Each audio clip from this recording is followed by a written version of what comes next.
What I'm about to share with you is explosive. It's a video of a Chinese professor talking about how China had to fix Trump. He was speaking secretly. The video was taken down immediately by the Chinese government as soon as it was posted on the internet. But thankfully, we have a video of it. The professor talks about how we always had our problems with the United States, but we had it fixed within 2 months. From 1995 till 2016, always problems came up. But we had it fixed within 2 months. How? Because we had our friends at the top of America's core circle of influence and power. That's how. It wasn't until 2016 when Trump got elected that we could not fix the problem. So we had to fix Trump. Because Trump could not be bought. Trump could not be bought by Wall Street. He talks about agents with dual nationality, Chinese and American agents, who were passing secrets, working influence operations in Washington, D.C. He talks about how under the Obama administration, Obama was so easily manipulated that they even helped. This video is a must-watch for you and your friends. Here it is. We want to start tonight with evidence, with a remarkable video. This video was recorded a little over a week ago, on November 28th. The man you're about to see speak is a professor from Beijing called Didong Cheng. The video comes from an appearance that he made on a Chinese television show about Wall Street and international trade. Didong Cheng works at Renmin University in Beijing. He is also, like so many in academia in China, a servant of his country's government. This video was deleted from Chinese social media soon after being uploaded, and there's a reason for that, as you'll see. 前边特朗普政府跟我们打贸易战，那么我们为什么搞不定特朗普政府？啊，为什么以前1992年到2016年之间，中美之间各种问题都能搞得定？是不是？大家发现没有？所有的危机，不管是银河号事件，还是炸大使馆，还是撞了飞机，所有事情全部是床头吵架床尾和，2个月之内搞定。什么原因？啊，这儿我抛出一个可能又要是暴论了。就是因为咱们上边有人，就是我们在美国的权势核心圈啊，我们有我们的老朋友。There's a lot of garbage floating around the internet right now, a lot of fake things. That video is real, and those subtitles are accurate. We checked today with 2 different Chinese speakers and confirmed that. What he just said, what you just read on the screen, tells the story. This is as close to a smoking gun as we have ever seen. Quote, we have people at the top of America's core inner circle of power and influence. According to the man you just saw, that has been true for decades. So who are these people, and how many of them work in our media and in our government? Well, he didn't say precisely. At one point in the video, he described a Chinese agent working as a vice president at, quote, a top Wall Street financial institution. I can't say more, he explained, without making political trouble.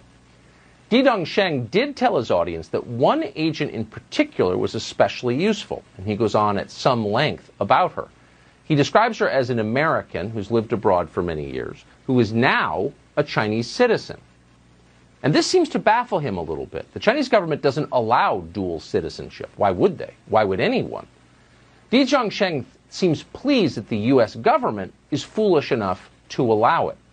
He explains that this American agent, who lives at least part of the year in Beijing, helped the Chinese government with a propaganda operation in the city of Washington in 2015. And he goes on to describe that in some detail. The Obama administration was easy to manipulate, he suggests. They helped. The Chinese had many friends among the Obama people. The problem came when Donald Trump was elected. After that, he says, everything changed. 是呢，就过去这个30年啊，过去40年，我们在美国的他的这个利用他权势核心圈，是不是？我前面讲过，华尔街在1970年代开始对美国它的内政外交有非常强的影响力，啊，所以我们有路径依赖，是吧？但问题是，08年之后，华尔街的地位下降了。更重要的是，16年之后，华尔街搞不定特朗普，为什么？很尴尬。特朗普以前对华尔街有过一次软性违约，所以双方有矛盾啊。当然，这个细节我就不多说了，时间可能已经来不及了，是吧？那么，这个中美贸易战过程中，他们也试图帮忙啊。据我所知，美方的朋友跟我讲，这个试图帮忙，但是力有不逮。 Since the 1970s, he said, and he's an economics professor, you should know, Wall Street has had enormous influence over the way the United States government operates, over American policy. The Chinese government, he says, has enormous influence on Wall Street. And that arrangement worked very well for a long time. Then Donald Trump unexpectedly was elected in 2016, and Wall Street was infuriated. Wall Street can't fix Trump, he said, but they tried. And this solves the mystery. If you're wondering why our political class has stood by and allowed the Chinese government to degrade this country and our way of life, why they've stood by as the Chinese government has flooded the United States with deadly opioids that have killed hundreds of thousands of people, or have stood by as the Chinese government ripped off billions in intellectual property from our companies, there's your answer. Earlier this year, the chairman of Harvard's chemistry department was arrested for taking $50,000 a month from the Communist Party of China in return for sending secrets and referring top scientists to Beijing. It barely rated as a scandal. You may not even be aware it happened. Why? Because so many are on the take, in effect. Donald Trump was an impediment to this very lucrative arrangement. And for that reason, Di Zhongsheng explains in the video, America's most powerful elites, and he calls them that, got to work on electing a new president. Again, read the words at the bottom of your screen as he speaks.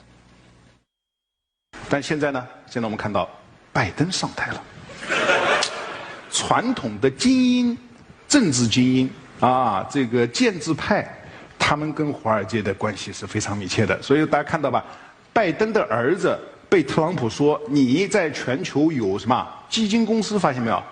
谁帮他建的基金公司啊？明白吗？这里边都有买卖啊。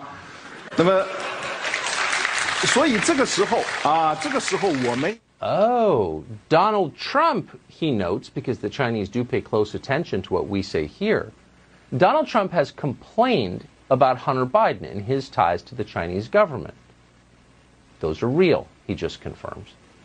So now you know why you weren't allowed to talk about Hunter Biden's laptop, why big business aligned as one, the tech companies and the rest, to suppress that story, because they were implicated in it. Back in October, we interviewed a man called Tony Bobulinski. We interviewed him because no one else would.